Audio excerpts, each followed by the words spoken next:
Hello everyone.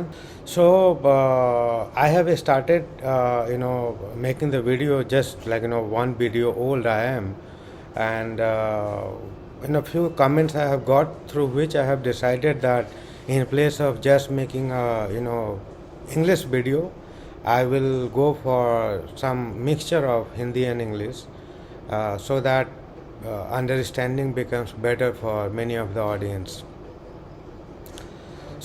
आज का topic जो मैंने उठाया है वो ये है कि जब भी बिजनेस की शुरुआत होती है, मैंने देखा है कि बिजनेस करना है या नहीं करना है ये डिसीजन लेने में लोगों को 2-3 दिन का टाइम लगता है या बड़ी लंबी प्लानिंग कर रहे होते हैं। बट एक बार डिसाइड कर लिया कि बिजनेस करना है, उसके बाद बिजनेस का फॉर्मेट क्या होगा उसको डिसाइड करने में भी लोग 10 से 15 दिन ख़राब करते हैं। तो मुझे लगा कि this will be a right topic for guiding all of you who have decided to become entrepreneur. India में प्राइमरली 5 तरीके के फॉर्मेट्स अलाउड हैं, starting from sole proprietorship company, partnership form, LLP, private limited company and public limited company. So public limited company के बारे में I don't think अभी बात करनी चाहिए, because that will be like stage ahead. So let's focus on the sole proprietorship and other 3 formats. So out of all this sole proprietorship सबसे simplest और basic है, जिसमें कि आपको पैन नंबर भी अप्लाई करने की ज़रूरत नहीं पड़ती। तो जो आपका इंडिविजुअल पैन है, that same pan can be used for opening a current account in name of your business.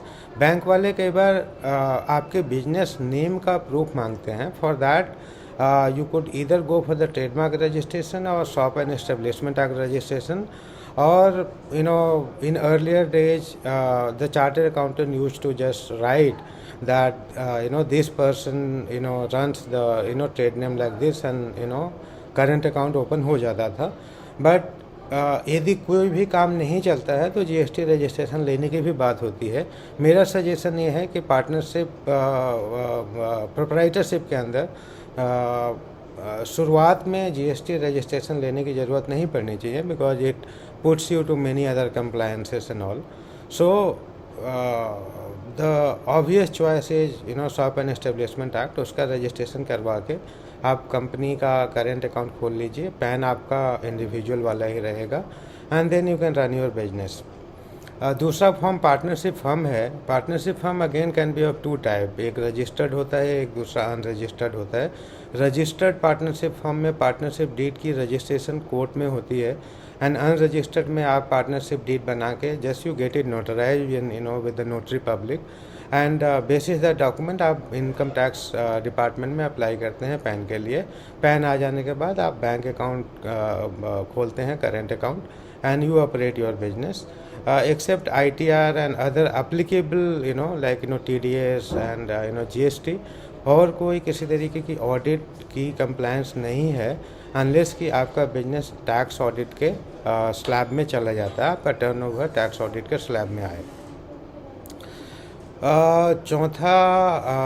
तीसरा LLP। सो पार्टनरशिप फर्म के अंदर क्या होता है कि पार्टनर्स की लायबिलिटी अनलिमिटेड होती है।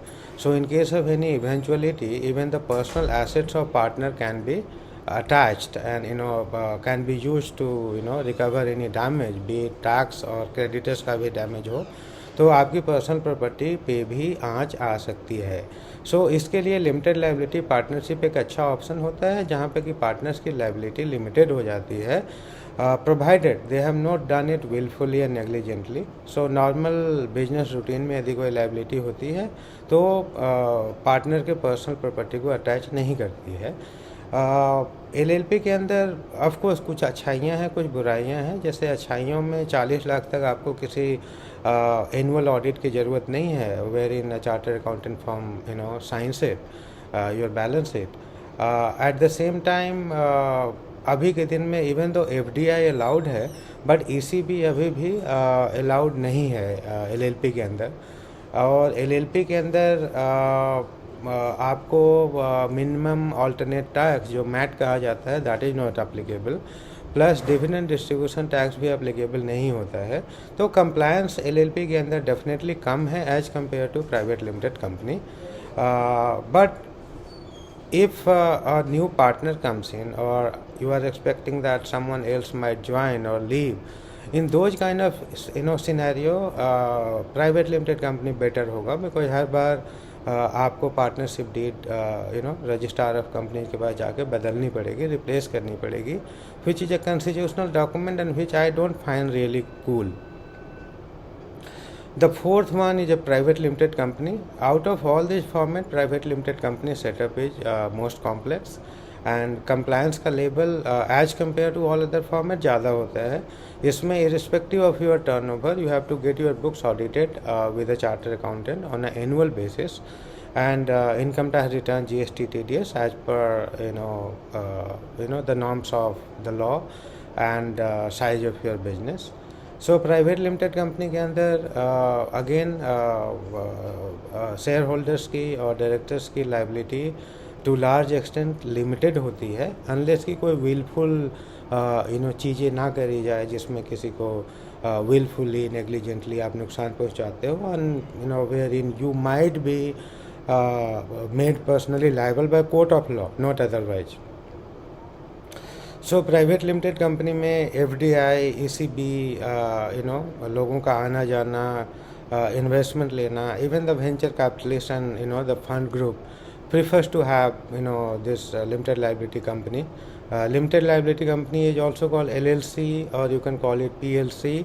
So this is the most the preferred format for the investor, by the way, because share holding in करना और शेयर होल्डर को आउट करना, एग्जिट दिलाना as compare to all other format बहुत आसान होता है। सो इवन दो कि प्राइवेट लिमिटेड कंपनी के अंदर कंप्लायंस थोड़े ज़्यादा हैं, जो कि हम अलग वीडियो में बात करेंगे कि as a private limited company आपको किस किस चीज़ों का ध्यान रखना चाहिए, क्या क्या कंप्लायंस है जो रूटीन में है, business compliances, internal control compliance, statutory compliances and all that. But if you are really sure about running the business and in long run you are contemplating a good growth and investment, and you have a good projection in mind, PLC is the best format, I will say. Compliance होती है but इतनी भी ज़्यादा नहीं होती है जो कि आपको डेटर करें कि आप पीएलसी बनाए ही ना। इसके अलावा when you talk to anybody outside your organisation and may be outside the country, private limited company की परसेप्शन बहुत अलग होती है। Like even registration under DNB, Dun and Bradstreet, which is taken as one of the prestigious registration for dealing outside India. So वहाँ भी आप private limited company है तो आप you can just showcase that you are serious about it, because opening a private limited company and closing it down both are kind of complex process. So someone will like to believe that you have just not started it just for fun. You are serious about business, and this is one of the reason. Even government of India में startup India के अंदर registration करवाने जाएंगे तो वहाँ भी LLP और PLC दो ही अलाउड हैं, एंड PLC में फिर इनकम टैक्स एक्ट की और कैपिटल गेन और एंजल टैक्स की छूट जो होती है that is available for PLC.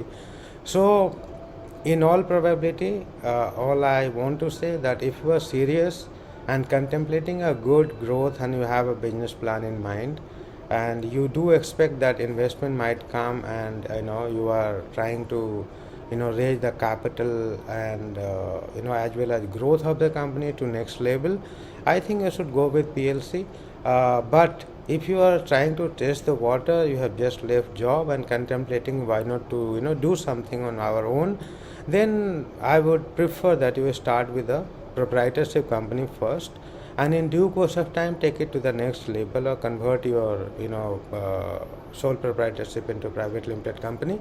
All those are possible and legally doable. So friends, I hope that this video will help you to decide which business format to choose among all possible options, and I will request you to subscribe to my video for getting immediate notification on new release of videos, and of course I will leave the likes and dislike to your sense of judgment. Thank you so much, and see you in next video.